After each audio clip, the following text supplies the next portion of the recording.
Moi, c'est le pasteur Yann. Je suis pasteur responsable de l'église Royaume des Dieux, maison de prière. Nous sommes situés à Eupen, au quartier Télécom, à l'arrêt Terminus Télécom. Nous sommes là chaque mercredi et vendredi à partir de 17h30 et chaque dimanche à partir de 9h juste jusqu'à 11h. Nous sommes là pour des moments de prière. Vous pouvez nous contacter au travers de nos adresses. Nous répondons toujours aux messages. Parfois nous-mêmes, parfois nos collaborateurs peuvent vous contacter et nous ramener l'information. Nous sommes aujourd'hui dans le cadre d'une série que nous avons commencé la semaine passée sur comprendre la rédemption. La rédemption qui est le plan éternel des saluts que Dieu avait préparé dès la fondation de la terre depuis l'éternité. Et ce plan, le Seigneur, lorsqu'il a commencé, a passé l'information à l'humanité au travers de certaines figures importantes de la Bible. Dieu passait l'information de son plan de rédemption pour l'humanité.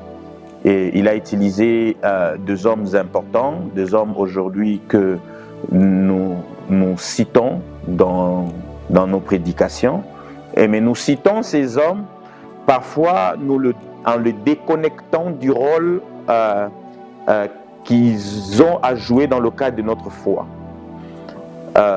Paul, dans le livre de 1 Corinthiens 10 au verset 11, nous dit l'essentiel de la raison pour laquelle la Bible a été écrite. Et Jean aussi le reprend dans l'évangile de Jean, chapitre 21.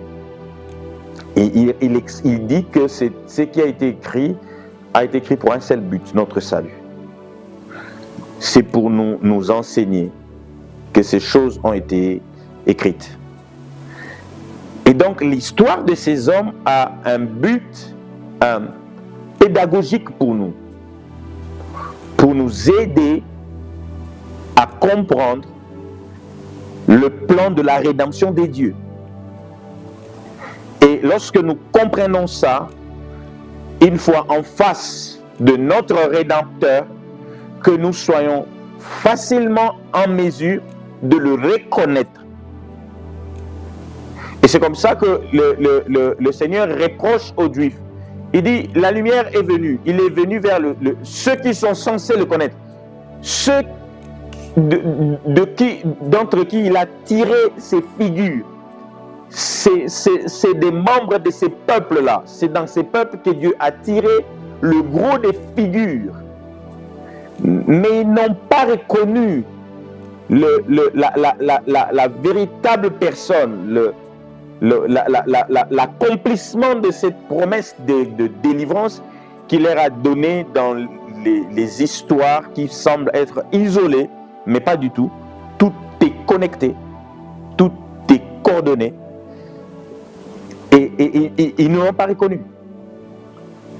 Et le Seigneur veut qu'aujourd'hui, que nous fassions un travail pour rentrer et identifier, afin de comprendre que Jésus n'est pas le résultat du hasard, mais Jésus est l'accomplissement de la promesse de Dieu.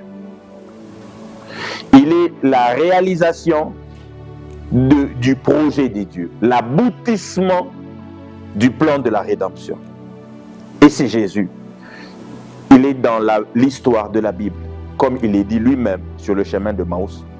Toute l'écriture parle à son sujet. Aujourd'hui, dans notre deuxième jour, nous allons prendre une figure importante aussi de l'Ancien Testament. Nous avons annoncé qu'après cette série de 6 émissions sur l'Ancien Testament, nous allons prendre une série de 6 émissions aussi sur comprendre la rédemption, mais cette fois-ci dans le cadre de la Nouvelle Alliance. Dieu, dans le livre de Genèse 12, va rencontrer un homme. Il s'appelle alors Abraham. Il lui dit ceci dans le premier verset, « Va-t'en de ton pays, de ta patrie et de la maison de ton père, dans le pays que je te montrerai. Je ferai de toi une grande nation, je te bénirai, je rendrai ton nom grand et tu seras une source de bénédiction. Je bénirai ceux qui te béniront, je maudirai ceux qui te maudiront, et toutes les familles de la terre seront bénies en toi. C'est Dieu qui vient annoncer cela à Abraham. Il lui donne le projet qu'il a pour lui. Il arrive dans la vie de cet homme, Abraham, qu'il parte en Égypte avec sa femme, Sarai. Il part en Égypte. Et les Égyptiens, à l'époque, comme la Bible le dit, Abraham dit qu'il avait peur qu'en apprenant que Sarah était sa femme, à l'époque Sarai était sa femme, qu'on le tue pour lui ravir sa femme. Et c'était la pratique qui était à l'époque. Si quelqu'un avait posé les yeux sur ta femme et qu'il était plus fort que toi, il pouvait t'ôter la vie pour que tu ne réclames pas cette femme et qu'il te prenne ta femme. C'est arrivé plusieurs fois dans l'histoire de la Bible pour nous rappeler que c'était la culture de l'époque. Et Abraham arrive dans un environnement comme ça en Égypte. Lui qui est tiré d'une famille qui pratiquait l'occultisme. Le Seigneur, dans ces récits d'Abraham, il est en train de nous dire premièrement qu'il sauve tout homme, peu importe ses origines. Cette famille, Israël, cet peuple hébreu, n'a pas toujours eu Yahvé comme Dieu. Le père d'Abraham était un homme qui adorait les idoles. Et ça, j'aimerais bien que tout le monde l'entende. Parce que les gens prétendent que le Seigneur est le Dieu d'Israël, au sens où chaque nation aurait un Dieu en particulier et exclusivement, et que aller vers un Dieu d'une autre nation serait une trahison envers son Dieu. Non, premièrement, Israël, en tant que peuple, à l'époque où Dieu appela Abraham, Israël n'avait pas Yahvé comme Dieu. Il s'était déjà égaré de lui, comme tout le peuple. Tout le peuple s'était éloigné des dieux, du seul Dieu, et s'était rapproché des idoles, des dieux faits de la main des hommes. Tout le peuple du monde s'était éloigné des dieux. Mais Dieu, dans son plan de rédemption, s'approche toujours de l'humain, et de l'humain qui a un peu plus de sens encore, qui garde encore un souvenir de lui. Et c'est beaucoup plus facile pour Dieu de s'approcher d'une telle personne, parce que les souvenirs sont beaucoup plus faciles à raviver. Et donc, il va s'approcher d'Abraham. D'ailleurs, le père d'Abraham s'étonne et traitant même Dieu du Dieu, Yahvé du Dieu étranger pour Abraham. Et donc, Abraham va marcher avec les dieux de tout le temps, mais qui pour un temps a été considéré par son père, par sa famille, comme un Dieu étranger. Il se peut que dans votre famille, que vous vous soyez éloigné des dieux, que vous soyez attaché à d'autres esprits qui se prennent ou qui se disent Dieu alors qu'ils ne le sont pas, parce qu'ils ne le sont pas du tout. Et Dieu vous dit aujourd'hui qu'il vous appelle, qu'il vous attend, qu'il a besoin de vous. Il ne vous a jamais abandonné. La preuve, il va vers Abraham et il établit une alliance avec Abraham. Abraham accepte donc l'alliance. La première des choses dans le plan dans comprendre la rédemption, c'est que on ne peut pas te sauver si toi-même tu refuses d'être sauvé. Abraham devrait accepter de quitter la maison de son père, de quitter sa patrie, pour marcher avec ses dieux, même si là où Dieu devait le conduire n'était pas encore connu de lui. Il devrait accepter de le suivre, de lui faire confiance, alors qu'il n'avait pas encore vu là où il devait partir avec Dieu. Et donc Abraham va va dans le pays d'Égypte, lui et sa femme. C'est la première phase où Dieu montre à Abraham comment est-ce que je suis puissant et je peux t'arracher toi d'entre les mains d'un pays, d'une nation, d'un système puissant. Il l'amène en Égypte, Pharaon va séquestrer sa femme et Dieu va frapper l'Égypte des fléaux. Vous allez voir, cette série de fléaux s'est répétée en Égypte à l'époque de Moïse. Nous allons en parler lorsque nous parlerons de Moïse dans le prochain numéro. Les fléaux se répètent. L'Égypte, qui à l'époque de Moïse, nous allons le rappeler, va se souvenir de ce que Dieu avait fait à Pharaon à l'époque d'Abraham et avait enregistré ça comme étant les doigts de Dieu. C'est comme ça, quand Moïse va frapper l'Égypte, les magiciens d'Égypte vont dire à Pharaon, ça, c'est les doigts de Dieu, parce qu'ils vont se souvenir de plaies qui étaient frappées à l'époque d'Abraham, et ils vont identifier ça comme étant le doigt de Dieu. Car à l'époque du pharaon qui régnait au moment où Abraham était en Égypte, ils avaient enregistré les fléaux là comme étant la punition des dieux. Dieu a donc montré à Abraham qu'il est capable de le sortir d'un pays en frappant cette nation sans détruire complètement cette nation.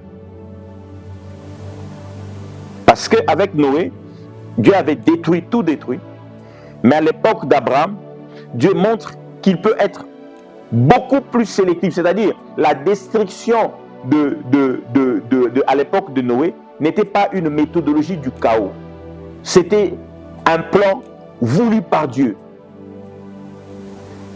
Et Dieu agit toujours avec précision. Ceux qui sont détruits parce qu'ils veulent être détruits, parce qu'ils refusent d'être sauvés. Et donc, les plaies comme jugement tombent sur l'Égypte et l'Égypte accepte de libérer Abraham et sa femme et avec beaucoup de brebis. J'insiste sur ça parce que c'est la même chose qui se répète à l'époque de Moïse. Mais l'intervention de Dieu dans la vie d'Abraham n'atteint pas son apogée à ce niveau. Et c'est la partie qui nous intéresse dans la vie de cet homme.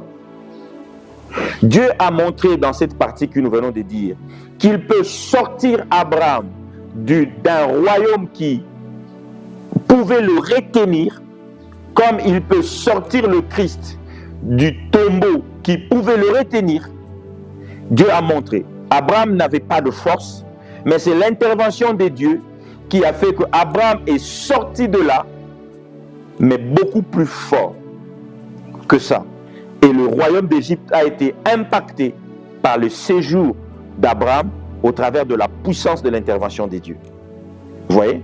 C'est très important de retenir ça. Et la vie d'Abraham va évoluer. Votre vie aussi peut connaître cette visitation divine.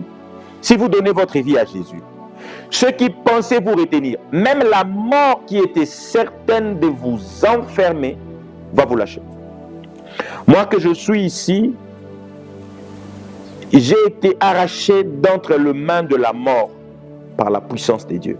Moi, j'étais mort. J'étais mort et je suis revenu à la vie. Ma femme pleurait à côté de moi, mes enfants criaient, j'étais mort. Je suis revenu à la vie. Et la sorcellerie qui voulait me tuer, a appelé après pour vérifier si j'allais bien. Ils ont appelé les personnes que le Seigneur m'a montré dans cette vision, qui étaient heureux de m'avoir tué et de m'étaler sur le lit de mort. Et heureusement pour moi que le Seigneur est venu vers moi et il m'a dit, lève-toi, ouvre les yeux, tu étais mort et j'étais ressuscité. Et c'est ces deux personnes que j'ai pu identifier de manière claire qui m'ont appelé à mon réveil de cette crise que j'ai eu à faire, de cette mort que j'ai connue. Ils ont appelé pour vérifier si j'allais bien. Et ces hommes-là, après, ils sont venus me voir en physique pour me dire, nous savons maintenant que tu es vraiment un homme de Dieu. Et nous te prions d'arrêter de nous laisser parce que nous sommes en train de subir beaucoup de dégâts. Si tu peux dire à ton Dieu d'arrêter ça. Ça, c'est 2 jours comme ça, ils sont venus me voir et ils m'ont dit ça. Et je leur ai dit, moi, je n'ai pas de problème avec vous. Repentez-vous seulement et cela finira. Cela finira. Et donc, c'est ce qui arrive. Et cette scène montre combien la puissance de Dieu peut entrer dans une vie et arracher une personne qui était livrée dans un royaume qui se prenait pour fort, un royaume qui pouvait tout arracher et même t'arracher la vie. Mais Dieu a montré à Abraham qu'il peut te faire sortir de là, même si tu n'as pas de peuple, même si tu es seul, il va te faire sortir de là. Abraham était seul, mais Dieu l'a fait sortir de là. Jésus était seul dans le tombeau et Dieu l'a fait sortir de là. Maintenant, le ministère d'Abraham avance. Abraham va recevoir l'accomplissement d'une promesse. Il reçoit l'accomplissement de cette promesse pour affirmer une fois de plus que Dieu est celui qui accomplit tout ce qu'il dit. Quand il annonce une chose, il le fait. Abraham reçoit la promesse de concevoir, alors que humainement, il est impossible que sa femme qui avait atteint un âge incroyable, autour de 90 ans, et Abraham lui-même qui avait atteint 100 ans lors de la conception d'Isaac, humainement, c'était impossible que ces 2 personnes puissent encore concevoir et enfanter. Dieu a voulu accomplir une promesse qui était, dans la conception humaine, du point de vue humain, impossible à réaliser. Comment est-ce possible qu'une femme qui a 90 ans puisse concevoir et enfanter? Comment est-ce possible? C'est humainement impossible. Et c'est ce que Dieu a voulu faire. Pourquoi? Parce que la naissance du Fils de Dieu serait tout aussi humainement impossible. Comment est-ce qu'une femme peut concevoir sans avoir connu d'homme? Marie posa la question à l'ange. Il dit, mais comment est-ce possible? Comment est-ce possible qu'une femme puisse concevoir sans avoir connu d'homme? Comment est-ce possible? Vous voyez? Et Dieu nous amène toujours dans son alliance à comprendre cette dimension. Rien n'est impossible à Dieu. Il a fait avec Abraham. Il a fait avec Jésus. Et donc Isaac devient l'image de l'enfant conçu par la puissance du Saint-Esprit pour démontrer la puissance de Dieu. Il y a des choses comme ça, sans Dieu, vous ne pouvez pas le faire. Lorsque vous atteignez la dimension de l'impossible, il faut savoir que sans Dieu, vous ne pouvez pas le faire. Et donc, dès que vous commencez à atteindre quelque chose, que vous comprenez que ça commence à atteindre. Moi, je conseille même, avant même d'atteindre ça, il faut associer Dieu. Il ne faut pas chercher à atteindre les choses là, les limites de l'humain. Avant même d'atteindre les limites de l'humain. Dimension de l'impossible. Il faut savoir que sans Dieu, vous ne pouvez pas le faire. Et donc, dès que vous commencez à atteindre quelque chose, que vous comprenez que ça commence à atteindre. Moi, je conseille même, avant même d'atteindre ça, il faut associer Dieu. Il ne faut pas chercher à atteindre les choses là, les limites de l'humain. Avant même d'atteindre les limites de l'humain. Demandez à Dieu d'intervenir. Demandez à Dieu d'intervenir dans votre vie. Voyez-vous? Abraham va concevoir Isaac. Mais regarde ce qui se passe. Cet enfant qui est conçu de manière surnaturelle, Dieu va encore demander son sacrifice à Abraham. Il va demander son sacrifice. C'est comme le Christ, où Dieu qui nous donne miraculeusement cet enfant qui nous est né, ce fils qui nous est donné, il va encore demander le sacrifice de Jésus. Il va encore demander le sacrifice de Jésus. Et Abraham, pour parler de lui, il va entreprendre la grande marche. La grande marche vers la montagne. Il doit marcher avec ses serviteurs, bien sûr, avec son fils. Abraham doit marcher. Et mettez-vous à la place d'Abraham. Il est partagé entre la peur qui est produite par la tentation de désobéir et par la foi qui le pousse à obéir à Dieu. Il s'est dit, c'est mon unique fils par rapport à l'alliance. C'est tout ce que j'ai. Si je le perds lui, parce qu'à l'époque Abraham a plus de 100 ans, il dit, si je perds Isaac, comment ferai-je? Comment ferai-je? Abraham marche avec Isaac. Isaac dont nous allons parler dans notre prochain numéro la semaine prochaine. Abraham marche avec Isaac. Il est rempli de peur, certainement, c'est un humain. Il est rempli de peur. Il s'est dit, mais qu'est-ce que je veux faire? Isaac va mourir. Il n'hésite pas à prendre un couteau. Il prend du bois, encore du bois, encore du bois. Il prend un lot de bois, il donne à un serviteur, et un autre lot, il donne à un autre serviteur. Il prend encore du bois. Il prend du feu qui est alimenté, nourri par de l'huile, parce que sans l'huile, le feu ne tient pas. Donc quand on voit le feu, on sait que l'huile est à côté. Il prend l'huile. Et il prend le couteau pour exécuter. C'est difficile. Le couteau représente ce qui est difficile à faire pour l'homme. Ce qui fait mal lorsqu'on obéit à Dieu. C'est ce que ça représente. Ça fait mal lorsqu'on obéit à Dieu. Christ lui-même à Gethsemane, il a regardé, il a dit non, ça fait mal. Ça fait mal. Et c'est ce qu'Abraham ressent lorsqu'il va à la montagne. C'est la même sensation que Christ à Gethsemane. Ça fait mal, mais il sait qu'il doit le faire. Mais ça fait mal. Il y a des choses comme ça, quand vous devez le couper pour abandonner cela à Dieu, ça fait mal. Il y a des comportements qu'on doit couper avec un couteau pour abandonner cela, brûler cela à l'autel, et ça fait mal. Mais si on a peur de la douleur, on ne vivra pas l'accomplissement de la promesse. On ne vivra pas. Christ sait que ça fait mal, mais il dit que ta volonté s'accomplisse. Abraham aussi va dans la même direction que le Christ.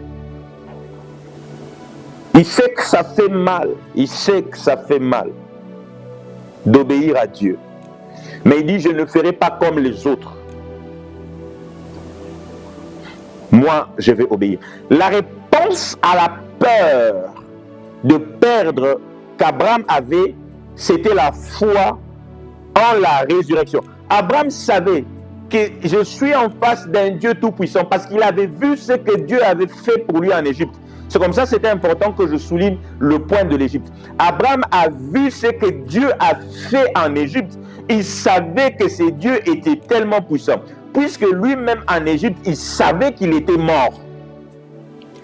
Entre les mains de Pharaon, il savait qu'il était mort.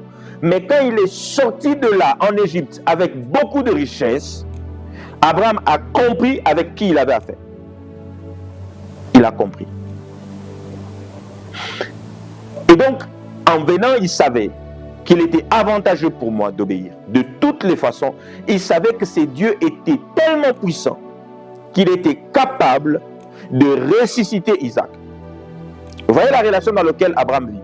Abraham sait de quoi Dieu est capable. Et c'est ça le problème parfois dans la vie de la foi, dans la vie du chrétien. Parfois, nous ne savons pas exactement de quoi notre Dieu est capable. Parfois, nous prions simplement, mais nous ne réalisons pas de quoi il est capable. Abraham va avoir la réponse de la foi et il va avancer. Il arrive au bas de la montagne et il va prendre son fils. Le fils ne monte pas seul à la montagne, il monte avec le Père. À la croix, le fils monte avec le Père à la croix. Il monte avec le Père la montagne, le Père est avec lui. Mais ce que j'aime, quand Abraham arrive à quelques mètres de mont Morija, il voit directement le sommet du mont Morija. Et il observe là où il doit offrir son fils, le Saint des Saints. Parce que l'alliance d'Abraham n'est pas différente, elle est tellement similaire avec l'alliance de Christ, car dans cette alliance, il n'y a pas de voile. Le Saint des Saints est accessible. On peut voir le Saint des Saints à distance. Abraham pouvait voir le Saint des Saints à distance. Et donc savoir. Il avait accès direct au Saint des Saints à distance. Et donc, il va monter avec son fils pour exécuter ce que Dieu avait ordonné. Arrivé à la montagne où Abraham démontre son obéissance, Dieu va répondre à la peur d'Abraham pour dire à Abraham, c'est moi-même qui pourvois à ce que je demande. Quand Dieu vous demande une chose, c'est qu'il est prêt à vous le donner et il a déjà prévu pour vous. Quand Dieu vous demande la sanctification, c'est lui-même qui vous donnera la force. Il vous suffit juste de marcher, d'avancer. Ce qu'il vous demande se trouve à la montagne. Vous devez prier le prix de marcher depuis votre maison jusqu'au bas de la montagne et de gravir la montagne. Votre responsabilité est là. La foi chrétienne est une foi où l'homme est responsable de sa marche. Dieu fera toujours sa part, mais vous avez votre part. Le Christ est à la croix, il a payé le prix pour nous, mais il faut aller jusqu'à la croix pour bénéficier de ces prix payés.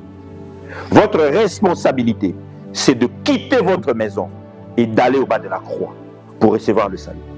Jean était là au bas de la croix. Votre responsabilité, c'est de quitter votre conduite et d'aller au bas de la croix pour recevoir sa conduite. C'est le lieu de l'échange divin. C'est là-bas que le miracle se passe.